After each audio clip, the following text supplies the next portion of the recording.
दोस्तों नमस्कार। नमस्कार। गोरा साहब के बाद आने का ये तो फायदा रहता है। जैसे सहवाग जब बैटिंग में चल जाता था तो बाद वाले बैट्समैन को एवरेज बढ़ाने की चिंता नहीं रहती थी, तो ऐसे ही बुरा साहब के बाद आने के बाद एक्साइटमेंट बढ़ाने की चिंता नहीं रहती। तो परमात्मा का थैंक्स है सर, इतना अच्छा लीडर, इतना अच्छा भाई हमें दिया। और आज जो मेरा परिचय है वो थोड़ा सा लंबा है। हमेशा मैं एक लाइन बोलता हूं कि मेरा नाम राजेश पूनिया है, लेकिन आज जो हमारा परिचय है वो राजेश एंड कविता पूनिया है। तो थैंक यू। देखो, हम सब ने एक बात सुनी आज से पहले कि हर कामयाब इंसान के पीछे किसी ना किसी औरत का हाथ होता है। किसने सुना है? सबने सुना है। तो इस लाइन को आप ठीक कर लो। वो सही लाइन ये नहीं है कि हर कामयाब आदमी के पीछे किसी ना किसी औरत का होता है। ये सही लाइन क्या है कि हर कामयाब इंसान के पीछे उसी की औरत का हाथ होता है। और मैंने एक लाइन सुनी थी आज से काफी टाइम पहले कि वो भाग्यशाली इंसान होता है जिसको कोई अच्छा साथी मिल जाए, और वो सौभाग्यशाली होता है जिसको बहुत से साथी अच्छे मिल जाएं, और वो परम भाग्यशाली होता है जिसको जीवन साथी अच्छा मिल जाए। तो मैं अपने आप को उन परम भाग्यशाली लोगों में काउंट करता हूं कि परमात्मा ने मेरे जीवन साथी के रूप में कविता जी का चुनाव किया। और जब मैं इनको मिला था तो जैसा आज आपको मिला हूं मैं वैसा नहीं मिला था। वो जब इनका सेशन आएगा लंच के बाद तो हम उसके ऊपर चर्चा करेंगे, लेकिन अपना परिचय देने के लिए और 2 मिनट के लिए मैं एक बार रिक्वेस्ट करूंगा कि वो अपने बारे में आए और फिर हम आगे का प्रोग्राम है वो शुरू करते हैं।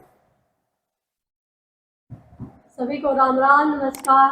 नमस्कार। मेरा नाम कविता पूनिया, और जैसे इन्होंने बोला कि ये परम सौभाग्यशाली है, मेरे को लगता है कि मैं इनसे भी ज्यादा अगर कोई लेवल होता तो वो सौभाग्यशाली होती। और सौभाग्यशाली इसलिए मानती हूँ कि आप जितने अच्छे भाई बहन, बच्चों के रूप में जो बच्चे मिले हैं, अपने से बच्चों से ज्यादा जो प्यार करने वाले बच्चे मिले हैं, इसलिए मैं अपने आप को बहुत ज्यादा सौभाग्यशाली मानती हूँ। क्योंकि जो मान सम्मान आप देते हो तो वो और कहीं नहीं मिल पाता। अभी मेरे से लोग पूछते हैं कि आपने कितना कमा लिया, या परिवार वाले भी पूछते हैं कि राजेश ने कितना कमा लिया। तो मैं एक ही बात कहती हूँ कि मैंने कभी नहीं पूछा कि आपने कितना धन कमा लिया या कितना वो कमा लिया, पर जो मैं आप लोगों का मान सम्मान, जो प्यार देती हूँ, तो मैं हमेशा कहती हूँ कि जो इन्होंने कमाया वो कोई नहीं कमा सकता। तो इतने अच्छे अच्छे लोग, इतने प्यार करने वाले, दिल से प्यार करने वाले, देखो कोई स्वार्थ नहीं है, इतने इतने प्यार करने वाले लोग जो इन्होंने कमाए हैं वो आगे हम सब और भी ज्यादा कमाएंगे। तो मेरे को बस ये कमाई है जो इनकी, ये सबसे ज्यादा अच्छी लगती है। Thank you. मैं बाद में मिलती हूँ। Thank you. अभी आज जो हम लोग यहाँ बैठे हैं वो एक लाइन हम सब ने सुनी होगी कि हमारी एक जीवन यात्रा है। जब हमारा डेट ऑफ बर्थ होता है उसका हम सबको पता है, लेकिन एक और है, डेट ऑफ बर्थ को हम बोलते हैं DOB और दूसरे शब्द को बोलते हैं DOD। DOD का मतलब है डेट ऑफ डेथ। वो किसी को नहीं पता, लेकिन इन दोनों शब्दों के बीच में एक जीवन यात्रा है, और कुछ लोग इस जीवन यात्रा को जबरदस्ती पूरा करके जाते हैं, और कुछ लोग हैं जो इसको जबरदस्त तरीके से पूरा करके जाते हैं। तो आज जो हम लोग यहाँ पे इकट्ठा हुए हैं और अभी जो हमारा आगे का जो सेशन रहेगा, ये उन लोगों के लिए नहीं है जो अपने जीवन यात्रा को जबरदस्ती पूरा करना चाहते हैं। ये केवल उन लोगों के लिए है जो अपने जीवन यात्रा को जबरदस्त बनाना चाहते हैं। तो आप हो उन लोगों में? Yes. आप हो उन लोगों में? Yes. अभी क्या है कि अपने जीवन में अपना जो काम है वो लोगों को जोड़ना है। क्या काम है? लोगों को जोड़ना। और जब भी आप किसी बंदे के साथ जुड़ते हैं तो उसमें उत्साह देखते हैं। क्या देखते हैं? उत्साह। और वो उत्साह अगर सामने वाले को दिखेगा तो वो अपने साथ जुड़ेगा, और वो उत्साह नहीं दिखेगा तो वो अपने साथ नहीं जुड़ेगा। तो आप अपनी जो जीवन यात्रा है वो किस तरीके से पूरा करना चाहते हो? जबरदस्त तरीके से। इतना मैं तो धक्कम पे ली रहूंगी। किस तरीके से पूरा करना चाहते हो? किस तरीके से पूरा करना चाहते हो? जबरदस्त। तो अभी हम 3 टॉपिक हैं जिसके ऊपर आज हम बातचीत करेंगे। जो पहला हमारा टॉपिक है उसका हमारा नाम है YMLM, कि हमें मल्टी लेवल मार्केटिंग को करने की जरूरत क्या है। दूसरी चीज क्या है कि नेटवर्क मार्केटिंग में आज बहुत सारी कंपनीज हैं, उसमें ई-बाइटोरियम को करने की जरूरत क्या है। और जो तीसरी चीज है कि जो हम ई-बाइटोरियम बिजनेस में आ चुके हैं उसके अंदर कामयाब होने के लिए हमें क्या करना पड़ेगा। क्लियर है यहां तक? अगर ये 3 चीज क्लियर हो जाए तो बात बन जाएगी। तो जो पहली चीज है वो हमारा टॉपिक क्या है? YMLM।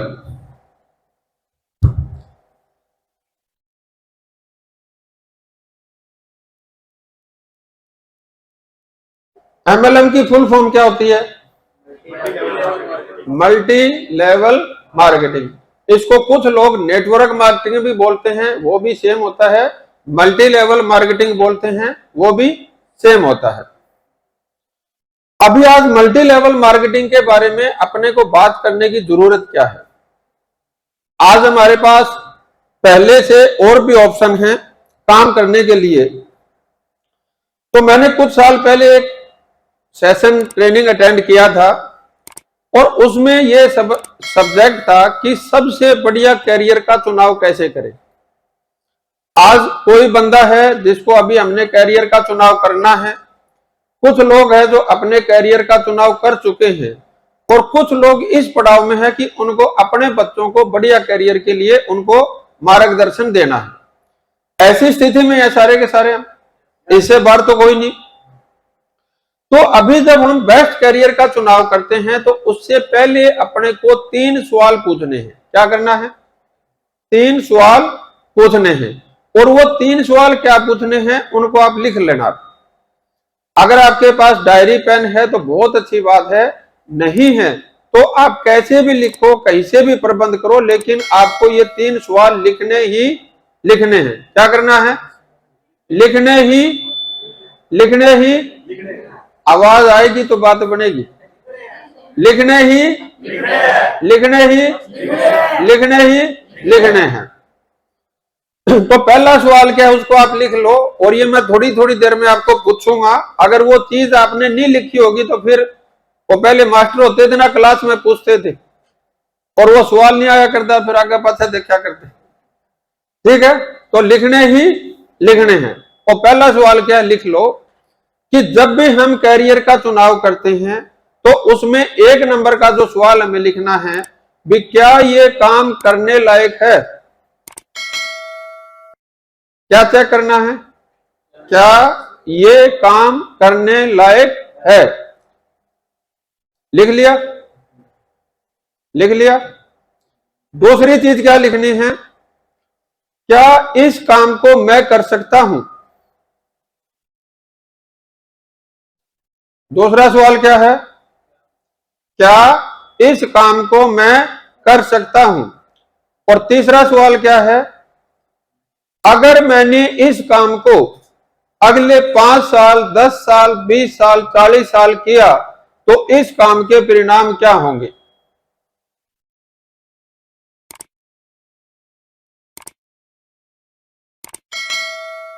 हो गया सवाल?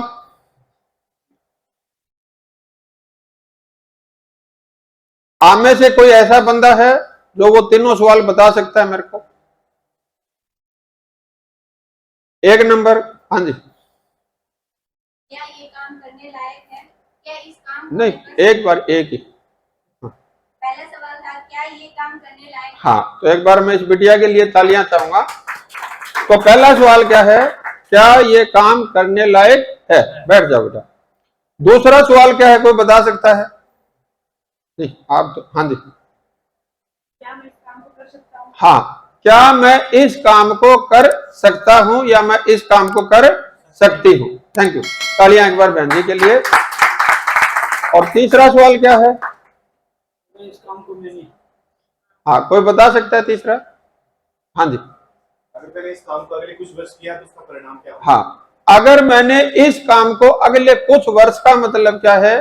5 साल, 10 साल, 20 साल, 40 साल किया तो इस काम के परिणाम क्या होंगे? ये 3 सवालों के ऊपर मैं नहीं कह रहा कि आपको यहां MLM करना है। आप जीवन में कहीं भी करियर का चुनाव करते हो, अगर आपने इन 3 सवालों को चेक करने के बाद उसका चुनाव किया है तो आपको कैरियर का चुनाव करने का धोखा नहीं लगेगा। क्लियर होगी बात? तो अब जो पहला सवाल है भी क्या मैं इस काम को कर सकता हूं, उसको 3 तरीके से अपने को देखना है। वो पहली चीज क्या है कि वो काम लीगल है या नहीं। क्या चीज देखनी है? क्या वो काम लीगल है या नहीं है, ये लिख लेना, क्योंकि मैं भी पूछूंगा आपसे। दूसरा सवाल कौन सा है जो इस पहले में पूछना है भी ये काम एथिकल है या नहीं। दूसरा सवाल क्या है? ये काम एथिकल है या नहीं। और तीसरी चीज क्या है भी ये काम सोशली है या नहीं, समाज के हित में है या नहीं। तो ये 3 लाइन कौन कौन सी है, बता सकता है कोई? हाँ जी। ये काम लीगल है या नहीं। दूसरा नहीं, सेम नहीं। हाँ जी, यह काम एथिकल है या एथिकल है या नहीं। और तीसरा सोशली है या नहीं। तो अब ये अपने को क्या पता चलेगा कि ये काम लीगल है या नहीं? तो आज अपनी आमदनी के लिए जो आप काम करते हैं उसमें आप जो काम देखते हैं उसको पहले नंबर पे देखते हैं। और वो काम क्या होता है, या तो हम जॉब करेंगे, या हम कोई स्मॉल बिजनेस करेंगे, या अपना एग्रीकल्चर खेती करेंगे, और या कोई अपना प्रोफेशनल है उस रास्ते का चुनाव करेंगे। अब इनमें किसी के घर में ये सिखाया गया बेटा जैसे तैसे पैसे लिया, क्योंकि इन चारों के चारों कामों में लीगल काम भी होते हैं और इलीगल काम भी होते हैं। जहां सारी नौकरी मिलती है वो लीगल होती है क्या? नहीं होती। तो आप किसी भी नौकरी में लग जाते हैं क्या? ऐसे तो नहीं लगते, देखते हैं। सेम चीज जो अपना स्मॉल बिजनेस करते हैं, बिजनेस का मतलब क्या है? आप दुकानदार हो सकते हो, आप ठेकेदारी कर सकते हो, आपने कोई अपना भट्ठा लगा सकते हो, पोल्ट्री फार्म खोल सकते हो, छोटी फैक्ट्री खोल सकते हो। सारे के सारे किस चीज में काउंट आते हैं? लघु उद्योग, स्मॉल बिजनेसमैन के अंदर। अब उसमें भी लीगल और इलीगल होते या नहीं होते? जैसे मिठाई की दुकान है, इसमें छापा पड़ता है तो कुछ लोगों को फाइन लग जाता है, कुछ के सैंपल पास हो जाते हैं। ऐसा होता नहीं होता? होता है। सेम चीज अपने नौकरी के अंदर भी होता है। कुछ लोग हैं जो लगने के बाद भी निकाल दिए जाते हैं। क्यों निकाल दिए जाते हैं? क्योंकि जो उनका लगने का प्रोसेस था उसमें कोई ना कोई कानूनन गड़बड़ हुई थी। सेम चीज खेती बाड़ी में भी होती है। अब एक जना बोला जी खेती बाड़ी में क्या गैर कानूनी है, मैं कहा तम्बाकू खींच के देख ली।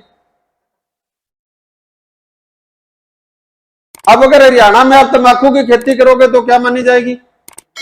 गैर कानूनी मानी जाएगी। और 5वीं चीज क्या है? प्रोफेशन। अभी कोई डॉक्टर है, कोई इंजीनियर है, कोई बड़ा पढ़ा लिखा है वो सीए ये बन जाएगा, और कोई साधारण आदमी है वो अपना डिप्लोमा करके कोई अपना मैकेनिकल या प्लम्बर या ये सारी चीज करना शुरू कर देता है। अभी अपने पास आज तक या अपने पूर्वजों के पास ये 4 ही रास्ते होते थे। और कोई रास्ता था क्या? और कोई रास्ता था क्या? नहीं था। अभी जो अपने सामने जो 5वां रास्ता है उस रास्ते का नाम क्या है? MLM, multi level marketing. तो जैसे इन सभी कामों के अंदर भी लीगल और इलीगल होता है, तो MLM सारी कंपनियां एक जैसी होगी क्या? सारी एक जैसी तो नहीं हो सकती।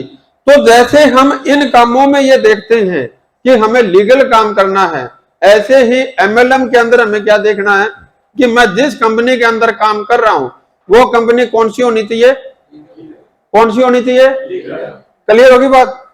अब जो दूसरा सवाल है कि लीगल के साथ एथिकल हो, अगर कोई ऐसा काम हो जो सिद्धांतिक नहीं है तो अपने को करना चाहिए क्या?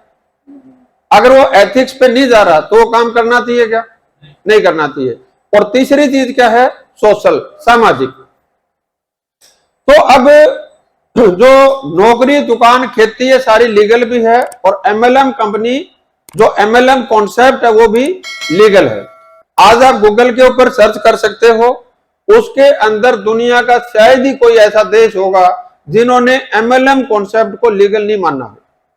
और भारत सरकार ने भी 2016 में इसको गाइडलाइन दी थी, और अभी बाकायदा कानून पास हो चुका है लोकसभा के अंदर, राज्यसभा के अंदर। और जैसे और कोई काम आप भारत में कर सकते हैं, वैसे ही आप एमएलएम को भी काम करोगे तो ये काम भारत सरकार द्वारा मान्यता प्राप्त है। पहली चीज क्लियर होगी। अब दूसरी चीज क्या है कि वो काम एथिकल है या नहीं। एथिकल का मतलब क्या होता है कि मैं जो काम कर रहा हूं उससे किसी का अहित ना होता हो। क्लियर होगी बात? अगर मैंने कोई काम किया और उस काम से सामने वाले का भला करके और मेरे घर में पैसे आ रहे हैं, जब तो वो काम एथिकल है। और अगर सामने वाले का अहित करके मेरे घर में पैसे आ रहे हैं तो वो काम एथिकल नहीं है। क्लियर होगी बात? अब तीसरी और सबसे बड़ी चीज क्या आती है, वो है सोशल। अभी जो आप देखते हैं और ज्यादातर जो लोग मेरे को मिलते हैं कि जी एमएलएम को आज के दिन लोग मानते नहीं है या इसकी सामाजिक मान्यता नहीं है। ऐसा कौन कौन मानता है? आप मानते हो? बाकी सारे देखो, अगर आप सही सही बात करोगे तो मैं सही सही चीज दे पाऊंगा, और अगर मेरे को ऐसे लगेगा ये सवाल इनको आ रहा है तो मैं उसको बाईपास कर दूंगा, तो उसमें मेरा तो फायदा, एनर्जी बच जाएगी। लेकिन आपके साथ पंगा ये है कि जो सवाल लेके आए थे वही लेके फिर चले जाओगे, तो फिर यहां शाम तक बैठने का फायदा है कोई नहीं। तो अपने में से ऐसे कितने लोग हैं जो ये मानते हैं कि एमएलएम इंडस्ट्री को सामाजिक मान्यता मिल चुकी है? या जब आप एमएलएम की बात करते हैं तो सामने वाला कटना शुरू कर देता है। क्या कर देता है? फोन उठाने, तू तो फंस गया, मैंने ना फंसा हुआ, तेरी जेब तो कट ली, मेरे लिए पर डाका। ऐसे बोलते हैं नहीं बोलते? बोलते हैं नहीं बोलते? अब ये लाइन जब आप नौकरी के लिए बात करते हो तो ऐसा कोई बोलता है क्या? जब दुकान खोलने की बात करते हो तो करता है क्या? कोई अपनी खेती बाड़ी का काम शुरू करते हो तो करता है क्या? कोई डॉक्टर इंजीनियर बनते हो या अपना कोई हाथ का वैसे बिजली मिस्त्री का काम करते हो तो करता है क्या? तो फिर एमएलएम में क्यों करते हैं? और आप ये कह रहे हो बोला जी सामाजिक मान्यता है। अब अगर पूछोगे नहीं आप या बोलोगे नहीं तो फिर मैं उस चीज को कवर कैसे करूंगा? अब बताओ, एमएलएम को सामाजिक मान्यता है क्या? है क्या? है क्या? नहीं है। तो अपने को जो चीज समझनी है वो क्या समझनी है कि कोई भी बंदा जो नौकरी करता है, सभी नौकरी वालों की एक जैसी इज्जत होती है क्या? सबकी एक जैसी नहीं होती। जो ये अपने जो धंधे करते हैं उन सब की एक जैसी इज्जत होती है क्या? नहीं होती। जो खेती बाड़ी करते हैं सबकी एक जैसी इज्जत होती है क्या? नहीं होती। और जो अपना जो डॉक्टर इंजीनियर है, कोई भी प्रोफेशनल काम करता है, उन सब की एक जैसी इज्जत होती है क्या? तो फिर एमएलएम वालों की सबकी एक जैसी इज्जत कहां से होगी? समझा रहा जो मैं कह रहा हूं? अब अपने को दो चीज समझनी है कि समाज अपने को मान्यता किस चीज की देता है और किस चीज की नहीं देता। तो पहली चीज क्या है, आपको यह समझना है कि आप समाज बोलते किसको है? समाज बोलते किसको है? तो जो अपने ही आर्थिक स्तर के लोग या अपने ही मानसिक स्तर के लोग जो किसी मोहल्ले में या किसी एरिया में एक साथ रहते हैं, उन सब को मिला के आप क्या बोलते हैं? क्या बोलते हैं? ऐसा ही होता है ना। अब उस समाज में आप जाते हो तो एक चीज आपको कॉमन मिलेगी कि उस सेम एरिया के हिसाब से जो बंदा काम कर रहा होगा उसके लिए तो लोग ताली बजाते हैं, उसको तो रिस्पेक्ट मिलती है। अगर वो उस एरिया के हिसाब से थोड़ा सा नीचे जाएगा तो भी उसका विरोध होगा, और अगर बहुत ज्यादा ऊपर होगा जाएगा तो भी उसका विरोध होगा। जैसे मैं आपको एक एग्जांपल से समझाऊंगा और ये चीज ध्यान से समझ लेना क्योंकि लोग क्या सोचते हैं उससे आप घर से नहीं निकल पाएंगे। आप अपने काम के बारे में क्या सोचते हैं उसकी वजह से आप किसी से मिलने के लिए जा पाएंगे। क्लियर होगी बात? अभी क्या है कि एक कोई अपने साधारण घर का लड़का है और वो ये बोलता है कि मैं कलरक की तैयारी कर रहा हूं या सिपाही में लगने की तैयारी कर रहा हूं या एक नॉर्मल जॉब लगने की तैयारी कर रहा हूं, और उसी सदर के लोग इसके इर्द गिर्द है, तो सारे लोग उस बच्चे की क्या करेंगे? क्या करेंगे? तारीफ करेंगे। अभी क्या है कि वो बच्चा अगर स्कूल कॉलेज में उसकी रिपोर्ट ठीक नहीं आई या पढ़ाई में ठीक नहीं है या उसका थोड़ा सा चाल चलन ठीक नहीं होगा तो वो लोग क्या करेंगे? विरोध करेंगे। क्यों करेंगे? क्योंकि जो उसका सतर है उससे वो नीचे। क्लियर होगी बात? अब क्या है कि वही जो साधारण घर का बच्चा है अगर वो ये बोलता है कि मैं तो आईएएस टॉप करूंगा, तो अब सारे लोग क्या बोलेंगे? उसका क्या हो जाएगा? विरोध शुरू हो जाएगा। तेरे बस का नहीं, तेरे बाबू के हालात देख ले, उसने देख ले, वन भी उजाड़ दिया, उसने भी उजाड़ दिया, ऐसा बोलेंगे नहीं बोलेंगे? आपकी आवाज सुन के तेनों लगा मार निकली मैं बोला, ऐसे बोलेंगे नहीं बोलेंगे? बोलेंगे नहीं बोलेंगे? बोलेंगे। तो जब वो ऐसा क्यों बोल रही है? साधारण कलरक लगना अच्छी बात है या वो आईएएस में टॉप कर देता वो अच्छी बात है? तो फिर उसका विरोध शुरू क्यों हो गया? क्योंकि वो जिस समाज में रह रहा है जब उससे आप बहुत ऊंची बात करोगे तो आपका क्या होना शुरू हो जाएगा? विरोध होना शुरू हो जाएगा।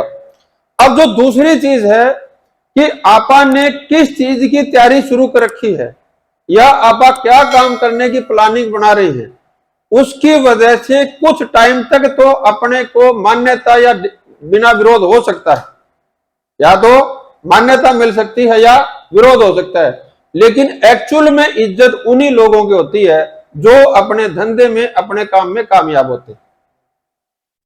क्लियर होगी बात? अभी मैं इसको आगे आपको एग्जांपल से क्लियर करूंगा। अब एक थोड़ा सा ऊपर घराने का बंदा है।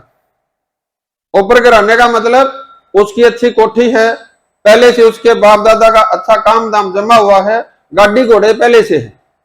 अब वो ये बोल दे कि मैं एक कलरक लगने की या सिपाही लगने की तैयारी कर रहा हूं, अब वहां पे क्या बैठ जाएगी? क्यों बैठ जाएगी? क्योंकि वहां पे लीगल और एथिकल नहीं देखा जा रहा, वहां पे सामाजिक ताना बाना देखा जा रहा है कि अगर ये बंदा तड़कन कलरक लाग भी गया तुम्हारी तो नाक। एक बंदा तो उसी काम के लिए 5 लाख रिश्वत लेने के लिए तैयार था, दूसरा बंदा एक मंत्री के पीछे 10 साल से मतलब उसकी दरी ठांदा फिरा था कि मेरा छोरा ने कलरक फिट कर दूंगा, और उसी चीज के लिए किसी दूसरे घर में यह पंचायत बैठी है कि कलरक लग गया तुम्हारी नाक कट जाएगी। ऐसा होता है नहीं होता? क्यों होता है भाई? क्योंकि जिस लेवल पे वो बंदा अभी है या जिस परिवार में अभी वो है वो उससे नीचे जाने के लिए काम कर रहा है, तो उसका क्या हो जाएगा? विरोध हो जाएगा। अभी वही बंदा ये अपने सर्कल में बोलेगा कि मैं आईएएस टॉप करने की तैयारी कर रहा हूं, मैं डायरेक्ट एसडीएम लग जाऊंगा या मैं डायरेक्ट उस पोस्ट पे लग जाऊंगा, तो सारे लोग उसकी क्या करेंगे? तारीफ करेंगे। यहां तक चीज समझ आ रही है आपको? समझ आ रही है? अब क्या हुआ कि ये जो इज्जत का ताना बाना है, ये जो चीज है, ये थोड़े टाइम चलेगी। अभी क्या हुआ कि वो जो साधारण घर का लड़का था उसने दिन रात मेहनत की, दिन रात एफर्ट्स किए, और उसके बाद उसका आईएएस में सिलेक्शन हो गया। क्या हो गया? आईएएस में सिलेक्शन हो गया। अभी तक उसका समाज उसका क्या कर रहा था? क्यों कर रहा था?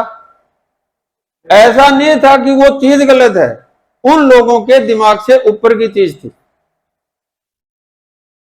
क्लियर हो रही है जो चीज मैं आपको कह रहा हूं। और अभी क्या है कि जिस लड़के ने जो अच्छे घर में था, अब वो बार बार उसने परीक्षा दी 5 बार 7 बार, और अभी वो एवरेज हो गया और उसका आईएएस में सिलेक्शन। अब उसको किस नजर से देख रहे होंगे? मजाक की नजर से। क्यों देख रहे होंगे? तने पहले ही समझाया था। पोस्ट तो इतनी सी है, लोग इतने सारे हैं, इतना लाखा लोग मैं तेरा कड़ा ब्यों था। समझ आ रही है बात? यानी कि पहली चीज अपने को क्या समझनी है कि अगर आप जिस समाज में रह रहे हैं उसी समाज के लेवल की बात करेंगे तो अपने को सामाजिक मान्यता मिलेगी। उससे नीचे की बात करेंगे तो भी विरोध होगा, और उससे बहुत ऊपर की बात करेंगे तो भी विरोध होगा। यहां तक चीज क्लियर आ रही है आपको? अभी एक मैं दूसरा एग्जांपल बता रहा हूं कि वो जो साधारण घर का लड़का है, वो ये बोलता है कि मैं एक छोटी सी दुकान खोल लेता हूं गली में, या मैं कोई छोटा सा धंधा कर लेता हूं, या उसके साथ मैं 5-10 पैसे की पार्टनरशिप मिला लेता हूं, या मैं उसके साथ लग के अपना खर्चा पानी निकाल लेता हूं, तो सारे लोग उसकी क्या करेंगे? तारीफ करेंगे, वाहवाही करेंगे। माँ बाबू भी नू मारा छोरा बहुत शाना जाम गया भाई। क्यों जाम गया? आपका चाचा साके सवेरे काम पर चले जाए, सामने चुपचाप आके रोटी खा के सो जा है। ऐसा होता है नहीं होता? होता है। अभी क्या है कि उसी मोहल्ले में कोई बंदा ये बोलता है कि मैं भी जिंदल जैसी बड़ी फैक्ट्री का एक दिन मालिक बनूंगा।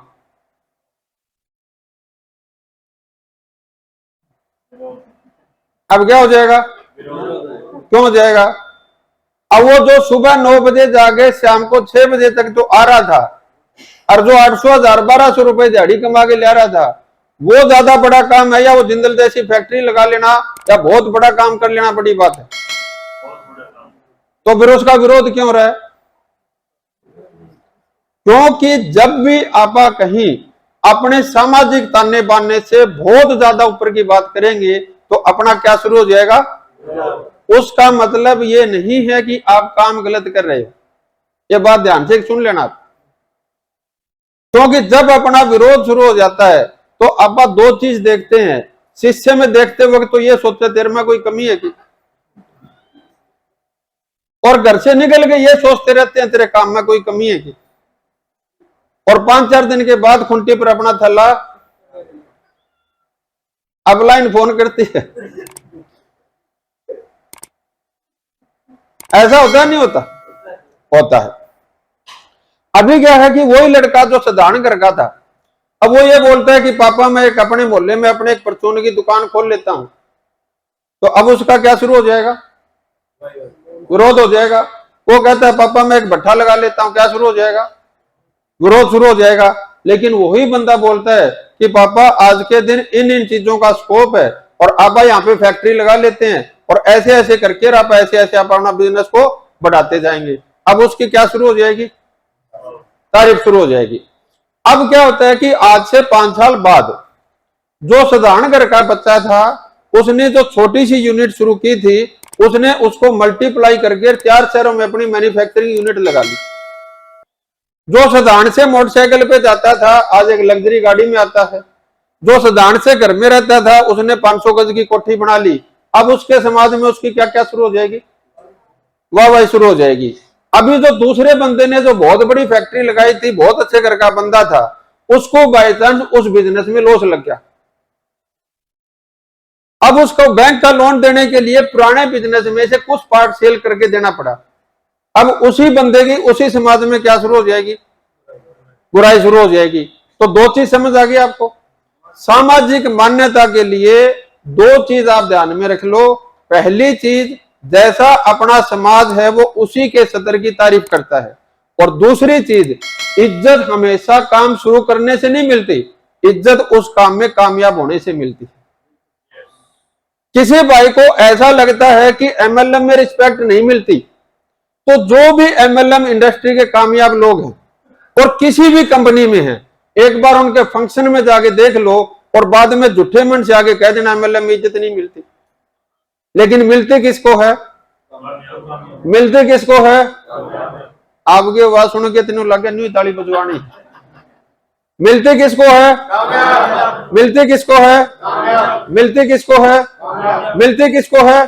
कामयाब। आप कामयाब हो जाओ, आपको MLM में भी इज्जत मिल जाएगी। नहीं कामयाब हुए, दुनिया का कोई धंधा कर लो, दुनिया तो थोड़ो घरे पड़ा नहीं, इज्जत कौन मिले। पहली चीज क्लियर होगी। तो MLM जो है वो 3 पार्टों के ऊपर खरा उतरता है, नहीं होता। ये लीगल है या नहीं? ये लीगल है या नहीं? एथिकल है या नहीं? और आप सामाजिक मान्यता मिलेगी या नहीं मिलेगी, ये किसके हाथ में है? किसके हाथ में है? आप कामयाब हो तो आपकी मान्यता है, कामयाब नहीं हो तो आज भी कोनी रागे भी। यह बात लिखी कौन? क्लियर हो रही है बात? अभी दूसरा सवाल क्या है कि क्या इस काम को मैं कर सकता हूं? जैसे अभी किसी को जॉब लगना है और एक तरफ यहां पे सिपाही की जॉब निकली हुई है और दूसरी तरफ डायरेक्ट SP की भर्ती निकली हुई है। अब बढ़िया जॉब कौन सी है? डायरेक्ट SP की। और भीड़ ज्यादा कहां मिलेगी? क्यों मिलेगी? हाँ जी,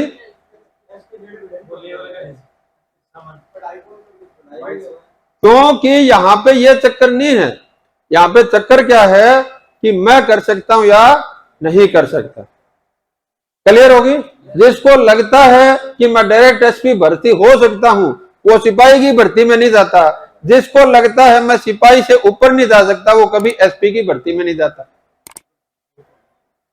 क्लियर होगी बात? अभी दूसरी प्राइवेट सेक्टर में अगर आप बात करें तो किसी कंपनी में पैकेज निकलते हैं, किसी में 2 लाख के हैं, कहीं 5 लाख के हैं, कहीं 50 लाख के, कहीं 5 करोड़ के हैं। और कई कंपनी के CEOs हैं जिनकी जो पोस्ट है उस पे 100 करोड़ के भी पैकेज है। 100 करोड़ का मतलब 100 करोड़ रुपए सालाना। समझा रही है बात? अब अपने को कौन सी जॉब पे लगना चाहिए? फिर लगते क्यों नहीं? क्योंकि वो काम करने लायक तो है, लेकिन पंगा दूसरे नंबर पे आ गया, क्या इस काम को मैं कर सकता हूं? क्लियर होगी बात? अभी आपके गांव में 2 प्रकार के बंदे होंगे जो खेती करते होंगे।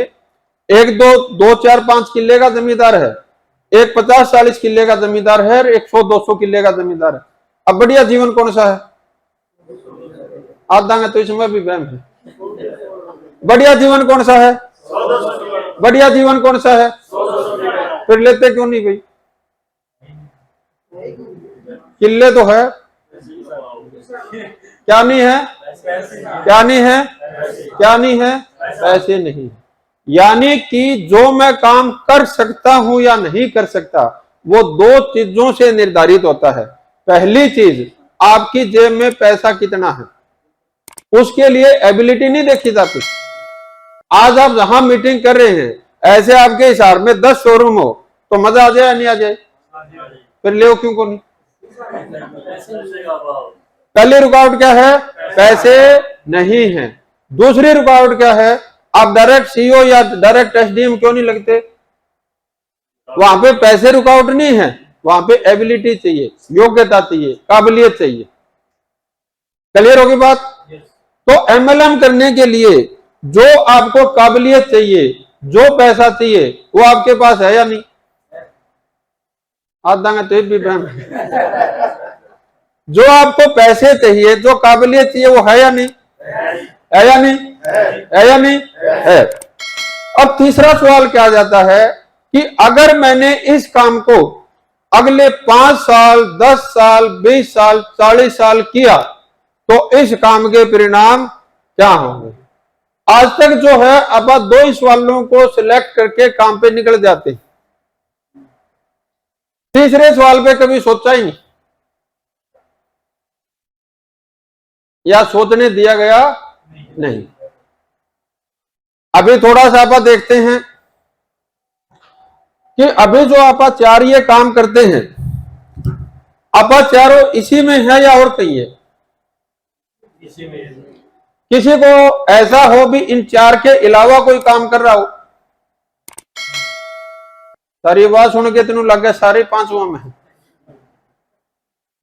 इन चार के अलावा कोई काम कर रहे हैं आप? ये चार ही काम है। अपने जो पेरेंट्स थे, पिताजी, माँ, चाचा, ताऊ, बुआ, फूफा, जो उस जनरेशन के जो लोग थे वो सारे कहां थे? इन्हीं चार में। अपने जो दादा दादी और उस समय की जो जनरेशन थी वो भी इन्हीं में थी। आद्य तो यह भी सोच सोच के बताओ, सारे दादा की पूछूं। क्लियर है बात? चलो, अब जो इन चार चीजों में अगर आप देखेंगे तो एक परिणाम आपको जरूर कॉमन मिलता होगा कि इसके अंदर सारे के सारे जो लोग हैं वो एक्टिव इनकम करते हैं। क्या करते हैं? क्या करते हैं? Active income. अभी एक्टिव इनकम क्या होती है कि अगर मैं शारीरिक रूप से अपने काम के ऊपर जा रहा हूं और उसके बाद मेरे को पैसा आ रहा है तो उसको क्या बोलते हैं? और अगर मैं अपने काम पे नहीं जा रहा और फिर भी मेरे घर में पैसा आ रहा है तो उसको क्या बोलते हैं? समझा की बात? अभी जो जॉब वाला है वो क्या काम करता है? जो स्मॉल बिजनेसमैन है क्या करता है? जो एग्रीकल्चर वाला क्या करता है? प्रोफेशनल क्या करता है? Active income. सिर्फ क्या है, इस एक्टिव इनकम में कम या ज्यादा है, लेकिन सबकी इनकम है क्या? सबकी इनकम क्या है? Active income. अब दूसरी चीज इसमें चीज क्या जाती है वो है लिमिटेड इनकम।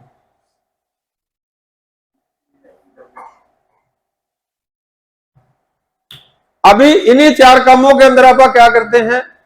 अपनी शिक्षा स्तर को भी बढ़ाते हैं, अपनी ईमानदारी को भी बढ़ाते हैं, अपने स्किल को भी बढ़ाते हैं, अपनी इन्वेस्टमेंट को भी बढ़ाते हैं, अपनी मैन पावर को भी बढ़ाते हैं, लेकिन सारा का सारा काम करते कहां पर है? इन्हीं चार के अंदर। अब इसकी वजह से एक्टिव इनकम तो रहती है, लेकिन दूसरी चीजें कॉमन क्या निकल के आती है कि वो जो इनकम है वो लिमिटेड है। क्या है?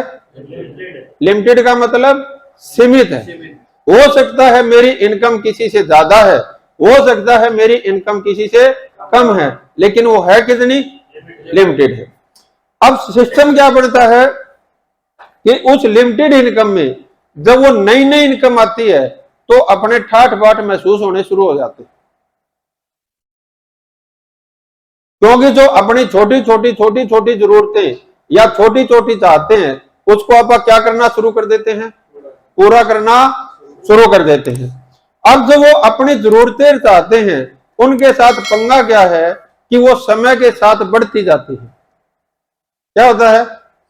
समय के साथ बढ़ती जाती है, लेकिन उस तरीके से अपनी जो आमदनी है वो नहीं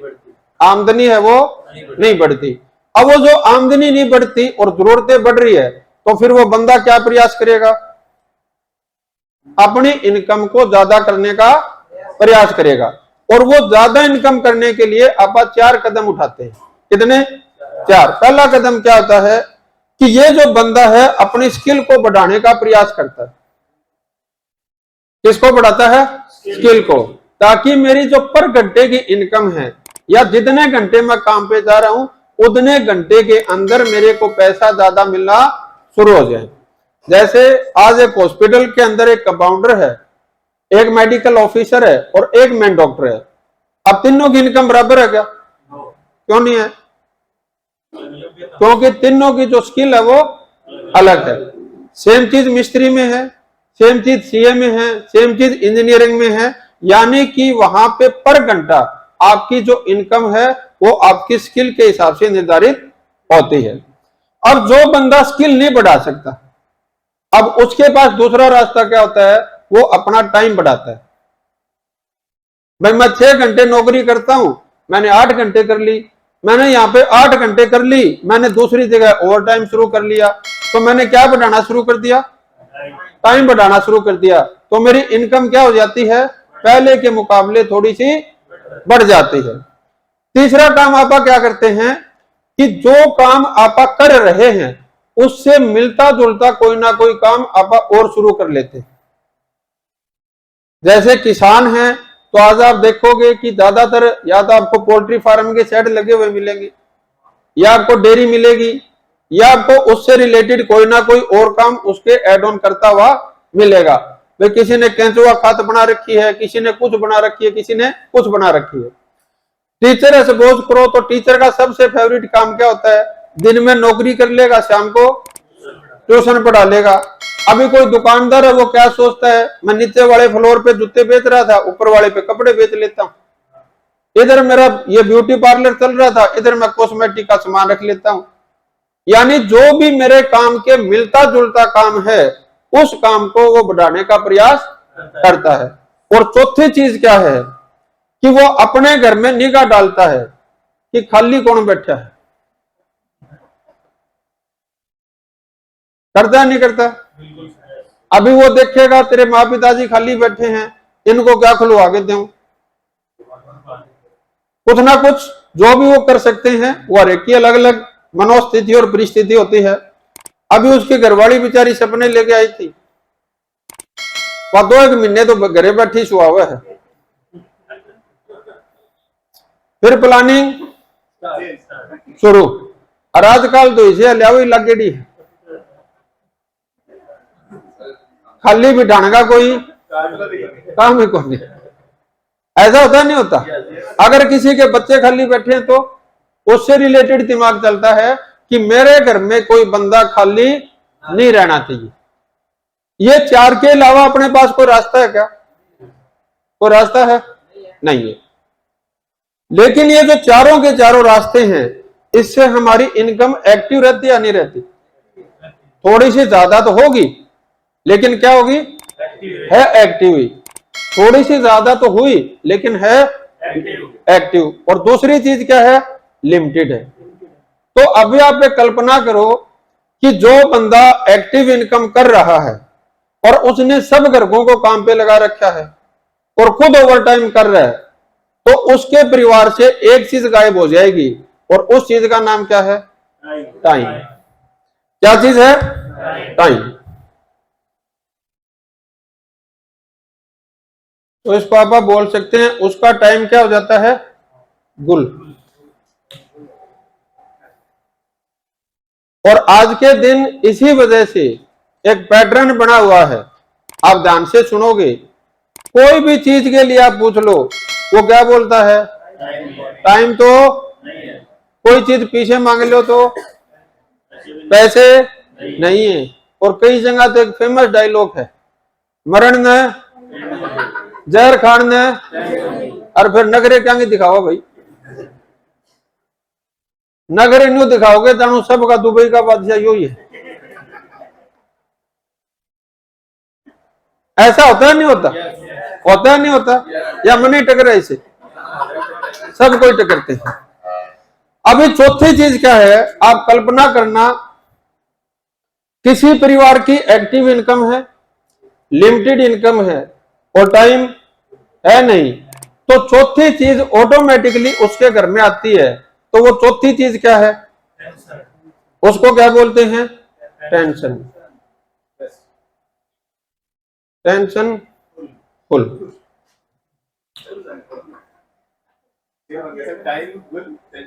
टेंशन फुल। यहां तक सहमत हो आप? किसी भाई को ऐसा लगता हो भाई ये लाइन तो जी थे माने फसाण खातर लिख दी, सबके सब परिवारों में ऐसा ही हो रहा है। चलो, अभी अपने को एमएलएम क्यों करनी है? इस एक्टिव इनकम से एक दूसरी इनकम होती है, उसको हम बोलते हैं पैसिव इनकम। क्या बोलते हैं? पैसिव इनकम का मतलब क्या है कि अगर हम अपने शारीरिक रूप से उस काम के ऊपर ना भी जाएं और फिर भी अपने घर में पैसे आते रहे, तो उसको हम क्या बोलते हैं? Passive income. कोई उदाहरण दे सकते हो? तो नया बंदा आज पहली बार ट्रेनिंग अटेंड कर रहा हो, पहली बार कौन कौन आया? आप पहली बार आए हो, पैसिव इनकम का कोई एग्जांपल दे सकते हो? जो पहली बार आए हैं वो आप पहली बार आए हो, दे सकते हो। थोड़ी देर बाद मैं कहोगे हो तो मैंने बेरा ही था दी। मार्केटिंग ही है। नहीं, इसको नहीं, चैन सिस्टम में जैसे मेरे नीचे बंदे जो होती है, नहीं नहीं, इसको नहीं, मैं सामाजिक ताने बाने के हिसाब से बात कर रहा हूं। अभी अपना सामाजिक ताना बाना आप देखोगे, उसमें 3 ऐसे रास्ते हैं जिसके अंदर आप पैसिव इनकम ले सकते हैं। उसमें पहला रास्ता क्या है, वो है पेंशन। क्या है? पेंशन। अभी क्या है, कोई बंदे ने 30, 35, 40 साल नौकरी की, जब तक वो सरकार के पास नौकरी कर रहा था, जब तक उसकी क्या थी, एक्टिव इनकम थी। अब वो रिटायर हो गया, क्या उसको पेंशन मिल रही है, वो क्या है, वो क्या है, पैसिव इनकम। अभी ऐसे लोग आपने देखे या नहीं देखे? तो फिर हैरानी हूं क्यों, देखो देखे या नहीं देखे? देखे। अभी दूसरे क्या है कि अपने गांव में आपने एक चीज देखी होगी कि कुछ लोग हैं जो अपनी खेती को ठेके पे दे देते हैं, और कुछ लोग हैं जो उस खेती को ठेके से लेते हैं। तो जो ठेके पे ले रहा है उसकी तो है एक्टिव इनकम, और जो ठेके पे दे रहा है उसकी है पैसिव इनकम। क्लियर होगी बात? और अगर आप शहर से बिलोंग करते हो तो वो तीसरी चीज आपको क्या मिलेगी, जैसे आपने ये होटल अभी रेंट पे ले रखा है, अगर ये होटल इनका किराए पे है तो जिसने इनको किराए पे दे रखा है उसकी क्या है, पैसिव इनकम, और जिन्होंने किराए पे ले रखा है उसकी क्या है, एक्टिव इनकम। क्लियर होगी बात? तो अभी अपने को जीवन के मजे लेने हो तो एक्टिव से पैसिव इनकम पे जाना पड़ेगा या नहीं जाना पड़ेगा? अब ये जो मैंने 3 चीज आपको पैसिव इनकम बताई, अब ये लोग आपको मजे करते हुए दिखते हैं क्या? कंफ्यूज कर दिया। देखो, उनका जो जीवन है स्तर है उसमें थोड़ा सा आपको ठहराव मिलेगा, और उनकी एक पैट लाइन होती है, दाल रोटी की तो चिंता कौन, होते या नहीं होते? दाल रोटी की तो चिंता नहीं है, तो फिर वो दाल रोटी पर ही कहानी क्यों सिमट गई? क्योंकि वो पैसिव इनकम तो है, वो दाल रोटी तो दे सकती है लेकिन लाइफस्टाइल नहीं दे सकती। क्लियर होगी बात? अब अगर अपने को लाइफस्टाइल चाहिए तो पैसिव इनकम के साथ जो दूसरी चीज है वो क्या है, अनलिमिटेड इनकम।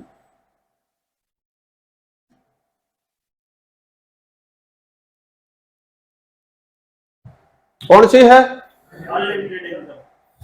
पूरे नहीं बोलो, जो बाहर जाके टीम ने क्या बताते थे। कौन सी इनकम है? कौन सी इनकम है? कौन सी इनकम है? Unlimited income. अभी अगर आप एक बार कल्पना करके देखो और 30 सेकंड के लिए अपनी आंख बंद करके सोच लो कि अगर आपके पास पैसिव और अनलिमिटेड इनकम हो तो जीवन कैसा हो जाएगा।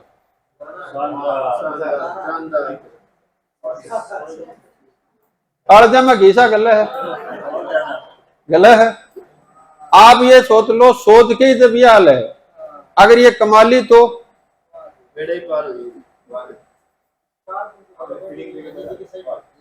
चल। अभी आपके पास पैसिव इनकम है, आपके पास अनलिमिटेड इनकम है, तो टाइम क्या हो जाएगा, टाइम हो जाएगा फुल।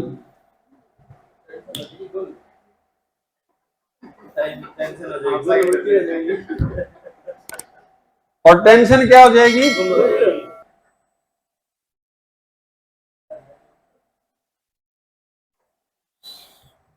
अभी आपके सामने 2 रास्ते हैं, या तो आपको जीवन यहां पे बिताना है और या आपको जीवन यहां पे बिताना है।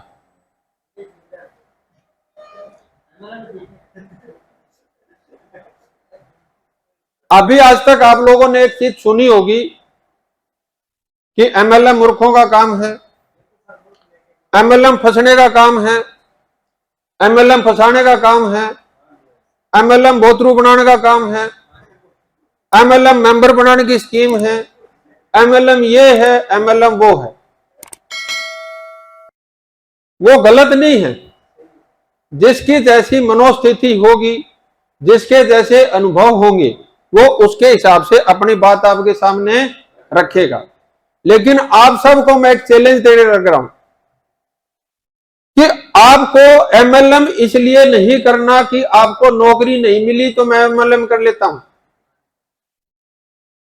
आपको एमएलएम इसलिए नहीं करनी कि आपके पास शोरूम खोलने के लिए पैसे नहीं है तो मैं एमएलएम कर लेता हूं। आपको एमएलएम इसलिए नहीं करनी कि मेरे बाप दादा के पास 150 किले जमीन नहीं है तो मैं एमएलएम कर लेता हूं। या आपको एमएलएम इसलिए नहीं करनी है कि मैंने बड़ी बड़ी डिग्री नहीं ले रखी तो मैं मेरा धंधा कैसे करूं। आप लोगों को केवल और केवल केवल और केवल केवल और केवल दुनिया का सर्वश्रेष्ठ काम अगर एमएलएम लगे तो एमएलएम करनी है, नहीं अपने अभी 350 दिए थे, 700 रुपये लगे, सारी ट्रेनिंग पूरी है।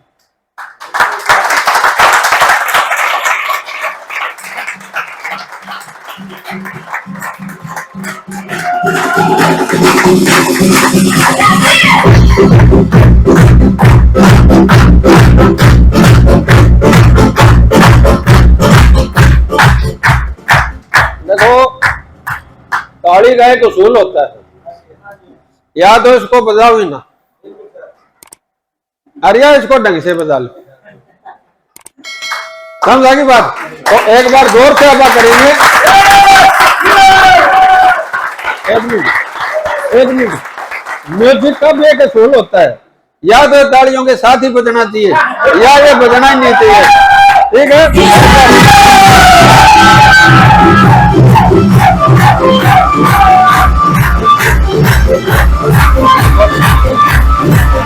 Thank you thank you thank you thank you. तो अभी मैं आपसे एक चीज पूछूंगा और आपको अपनी जोरदार आवाज में आंसर देना है, और वो आंसर ईमानदारी से देना है, किसी को खुश करने के लिए नहीं देना। अभी जो अपने सामने कैरियर अपॉर्चुनिटी है, और जो मैंने आपको 3 सवाल पूछे थे। पहला सवाल क्या था, क्या ये काम करने लायक है या नहीं। दूसरा सवाल, क्या इस काम को मैं कर सकता हूं या नहीं। और तीसरा सवाल, अगर मैंने इस काम को किया तो अगले 5 साल 10 साल में इसके परिणाम क्या होंगे। इन तीनों सवालों के ऊपर एमएलएम कॉन्सेप्ट सबसे बढ़िया है या नहीं। सबसे बढ़िया है या नहीं है। सबसे बढ़िया है या नहीं। अभी अगर आपको कोई ये कहे कि तू फंस गया तो मायूस नहीं होना। वो वही लोग हैं जो ये सोच रहे थे कि वो छोरा के आईएएस बनेगा, लेकिन आईएएस बनने के बाद सबसे पहले ढोल वही करके लाओगी। समझ आ गई। ये वही लोग हैं, थैंक यू, ये वही लोग हैं जिनको लगता था कि ये कहां से बड़ी फैक्ट्री खोल लेगा, लेकिन जब वो एक की 5 फैक्ट्रियां बना दोगे, उसके बाद जो सबसे ज्यादा जिसके घर के आगे वो मकान का मुहूर्त करोगे और सबसे पहले लड्डू खाना हो ही आओगे। क्लियर होगी बात। क्लियर होगी बात। तो एमएलएम कॉन्सेप्ट के अंदर भी अगर अपने को सामाजिक मान्यता चाहिए तो वो एमएलएम कंपनी शुरू करने से नहीं मिलेगी, एमएलएम कंपनी में कामयाब होने से मिलेगी। क्लियर होगी बात। अभी एक प्यारी सी लाइन है, वो लाइन मैंने सुनी थी, आप सबसे मैं शेयर करूंगा कि कुछ लोग हैं जो अपनी चाहतों के लिए अपने रास्ते बदल लेते हैं। कुछ लोग हैं जो अपनी चाहतों के लिए अपने रास्ते बदल लेते हैं, और कुछ लोग हैं जो अपने रास्ते के लिए अपनी चाहते बदल लेते हैं।